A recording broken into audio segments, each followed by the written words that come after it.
தூங்குறியா?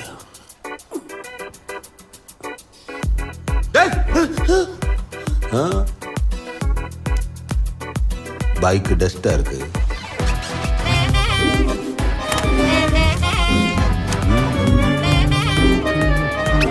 இப்ப பாக்குறோம். பெட்டர். வண்டியில ஏறு. ஏன்பா? பேக்கரிக்கு போகணும்டா. அப்பா ஸ்டடீஸ் இருக்குப்பா.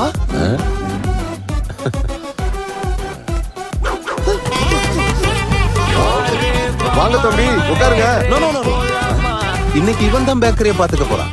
நீங்க வாங்க, நம்ம ஒரு டீயை போடுவோம். ஐயா, லோடு வண்டி வரும். கரெக்ட், லோடு வரும். சேஃபா இருக்கு உள்ள வைக்க. வாங்க, சேஃபா. ஓகே தம்பி 2 கோக் கொஞ்சம் சீக்கிரம். படிக்கிற காலத்துலயும் ஒழுங்கா படிச்சுட்டு அதெல்லாம் தேவையா? மூடிட்டு குடிங்க.